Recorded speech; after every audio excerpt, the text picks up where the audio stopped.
تو اس لیے بار بار ضرورت ہے اس کو سننے اور سنانے کی کہ اللہ نے اس امت کو یہ منصب دیا ہے، کنتم خیر امت اخرجت للناس، تم سب سے بہترین امت ہو، تمہیں نکالا گیا ہے۔ کیا کرتے ہو؟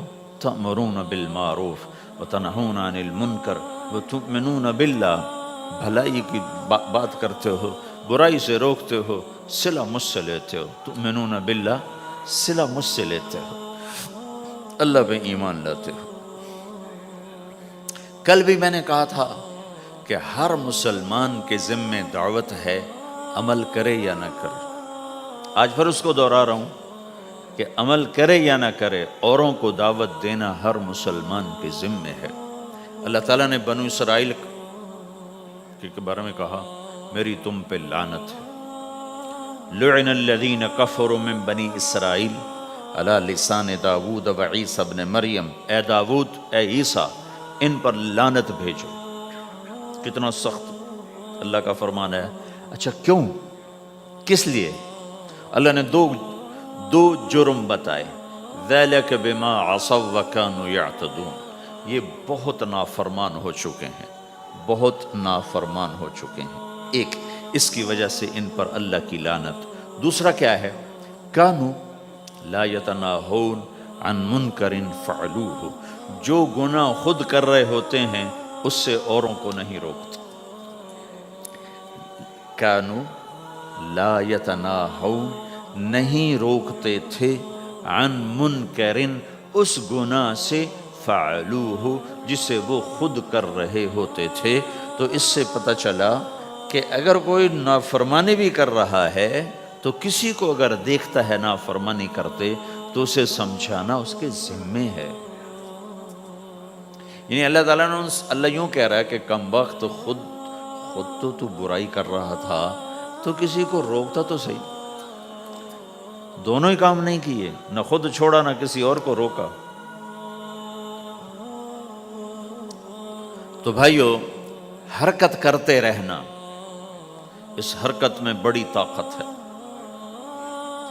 اب لوگوں نے حرکت کی، اپنے ملکوں کو چھوڑ کر آئے، اللہ نے آپ کو روزگار دے دیا، باعزت روزگار دے دیا۔ تو بھائیو، اللہ کے دین کے لیے حرکت کرتے رہنا، عمل بھی آ جائے گا انشاءاللہ، ایک دن دیکھو گے زندگی بدلے گی۔ ہمارے بزرگ تھے، ساتھی فوت ہو گئے، تو ان کا بیٹا پی آئی اے میں کیپٹن تھا، جہاز اڑاتا تھا۔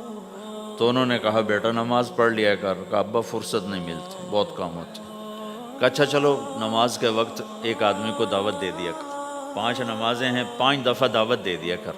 وہ کہنے لگا میں دعوت دوں؟ خود تو میں پڑھتا نہیں، دوسرے کو کیسے دعوت دوں؟ کہا بیٹا ایک تو میری مان لے، نماز کا انکار کیا ہے تو یہ تو مان لے کہ چلو کسی کو کہہ دیا کر کہ بھائی نماز پڑھا کرو۔ کہا چلو یہ تو آسان ہے، میں کہہ دوں گا۔ تو اس نے اپنے ابا کی بات مان لی، ہر نماز پہ 1-2 کو کہہ دیتا بھائی نماز پڑھا کرو۔ اس کے والد فوج میں جرنیل تھے، یہ کیپٹن تھا، دونوں کی ملاقات نہیں ہوئی۔ 6 مہینے بعد باپ بیٹا کی ملاقات ہوئی تو دیکھا تو انہوں نے کہا بیٹا یہ کیا ہوا؟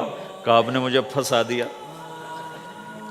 وہ جب میں لوگوں کو کہتا رہا تو میرے اپنے اوپر اثر ہونا شروع ہو گیا کہ میں اپنے آپ کو ملامت کرنے لگا کہ اوروں کو تو کہہ رہا ہے، خود تو پڑھتا نہیں۔ کہا اس نے مجھے کھڑا کیا اور میں نماز پہ آیا۔ پھر ایک دن شیو کرنے لگا، شیشے میں کھڑا دیکھ رہا تھا، تو میں نے کہا جب اللہ کو سجدہ کر رہا ہوں تو چہرے پہ نبی کی سنت بھی ہونی چاہیے۔ تو میں نے سیفٹی بھی پھینک دی، میں داڑھی بھی رکھ لی۔ تو تبلیغ کا کام کرتے رہنا، ہم فرشتے نہیں بن سکتے۔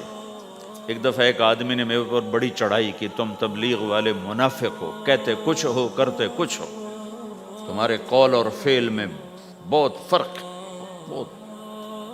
جب ان کا غصہ اتر گیا تو میں نے ان سے کہا بھائی 100 نمبر تو اللہ نے بھی نہیں مانگے، آپ کیوں مانگتے ہو؟